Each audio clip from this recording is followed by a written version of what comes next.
അങ്ങനെ മാസങ്ങളും വർഷങ്ങളും നീണ്ടൊരു കാത്തിരിപ്പിന് ശേഷം ലക്ഷ്മി ചേച്ചിയെ ഞാൻ നേരിട്ട് കണ്ട ദിവസമാണ്.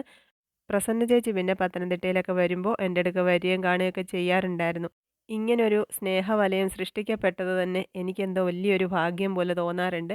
നിർവചിക്കാനാവാത്ത ഒരു ബന്ധം. അമ്മയെന്നോ ചേച്ചിയെന്നോ എന്ത് വേണമെങ്കിലും പറയാം. രണ്ടുപേരും അത്രയും സ്നേഹമാണ് എന്നോട്. ലക്ഷ്മി ചേച്ചി 2 ദിവസം മുമ്പേ പ്രസന്ന ചേച്ചിയുടെ വീട്ടിലെത്തി. എന്നിട്ട് അവർ രണ്ടുപേരും ആറ്റുകാൽ പൊങ്കാലയ്ക്ക് പോയിരിക്കുകയായിരുന്നു. അത് കഴിഞ്ഞ് വന്നു. ഇന്നലെ രണ്ടുപേരും കൂടി ഫാർമസിയുടെ അവിടോട്ട് വന്നു. ഞങ്ങൾ പിന്നെ കൊച്ചോള് ടൗണിലുണ്ടായിരുന്നു. അവളെ കൂടെ കൂട്ടി ഇങ്ങോട്ട് പോരുന്നു. കപ്പ പുഴുങ്ങിയതും മുളക് ചമ്മന്തിയും വേണമെന്നൊക്കെ ലക്ഷ്മി ചേച്ചി ഇടയ്ക്ക് പറയാറുണ്ടായിരുന്നത് കൊണ്ട് ഞാനത് കുറച്ച് വാങ്ങിച്ച് അമ്മയെ ഏൽപ്പിച്ചിട്ടുണ്ടായിരുന്നേ. അമ്മ കപ്പയും ചേമ്പും കൂടെ പുഴുങ്ങി വെച്ചു. മുളക് ചമ്മന്തി ഉണ്ടാക്കി. പിന്നെ കാരി മീൻ കിട്ടിയിട്ടുണ്ടായിരുന്നു. അത് തേങ്ങ അരച്ച് മാങ്ങയൊക്കെ ചേർത്ത് കറി വെച്ചു. നമ്മുടെ ലക്ഷ്മിക്കുട്ടി ബ്രാഹ്മണക്കുട്ടി ആയതുകൊണ്ട് അതൊന്നും കഴിക്കത്തില്ല. മുളക് ചമ്മന്തി മാത്രം കഴിച്ചു. പ്രസന്ന ചേച്ചിക്ക് മീൻകറിയൊക്കെ ഒത്തിരി ഇഷ്ടപ്പെട്ടു. അപ്പോൾ ഞങ്ങളെല്ലാവരും കൂടി ഇരുന്ന് കഴിച്ചു. പിന്നെ മോനുകുട്ടൻ്റെ പിറന്നാൾ 8-ാം തീയതി ഞായറാഴ്ചയാണ്. എന്നാലും ലക്ഷ്മി ചേച്ചി വന്നപ്പോൾ ഒരു കേക്കൊക്കെ കൊണ്ടുവന്ന് അഡ്വാൻസ്ഡ് ഹാപ്പി ബർത്ത്ഡേ ഒക്കെ പറഞ്ഞ് കട്ട് ചെയ്ത് ഞങ്ങളെല്ലാവരും കഴിച്ചു. ഇതിൻ്റെ ലോങ് വീഡിയോ ഞാൻ ഇട്ടിട്ടുണ്ടേ. നമുക്ക് ടൗണിൽ നിന്ന് 8, 9 കിലോമീറ്റർ ദൂരമുണ്ട് ഇങ്ങോട്ട്. അപ്പോൾ ഒരു ഓട്ടോയ്ക്കാണ് വന്നത്. ഓട്ടോ അവിടെ വെയിറ്റ് ചെയ്യുവാണ്. അതുകൊണ്ട് ശടേന്ന് കഴിച്ചു. കേക്കൊക്കെ കട്ട് ചെയ്തു. നമ്മൾ താമസിക്കുന്നിടത്തോട്ട് വന്നു.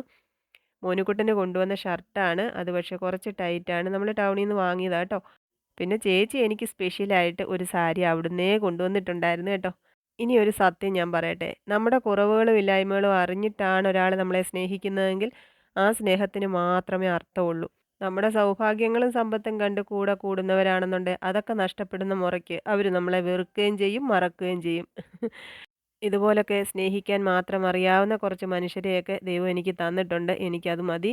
എൻ്റെ കൂടെങ്ങാനം നിന്ന് ഫോട്ടോ എടുത്താൽ പോലും ചിലർ പറയാറുണ്ട് അതാരെയും കാണിക്കണ്ടാന്ന്. ചിലപ്പോൾ അവർക്ക് നാണക്കേടായിട്ടായിരിക്കും.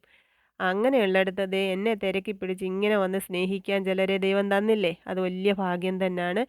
ഞാൻ പ്രസന്ന ചേച്ചിയുടെ അടുത്ത് ഇരുന്നേന് കുശുമ്പി പാറു ലക്ഷ്മി ചേച്ചി എന്നെ വിളിച്ച് അടുത്തിരുത്തിയതാണ്. പിന്നെ ദേ പോവാനിറങ്ങുവാണ്. ഓട്ടോ വെയിറ്റിംഗ് ആണ്. ഇനി വരുമ്പോൾ 2 ദിവസം എൻ്റെ കൂടെ താമസിക്കാന്നൊക്കെ പറഞ്ഞിട്ടുണ്ട്. എനിക്കും അങ്ങോട്ടൊക്കെ ഒന്ന് പോണം. പാലക്കാടും കൽപ്പാത്തിയും അഗ്രഹാരവും ഒക്കെ കണ്ടൊന്ന് തിരിച്ചു വരണം.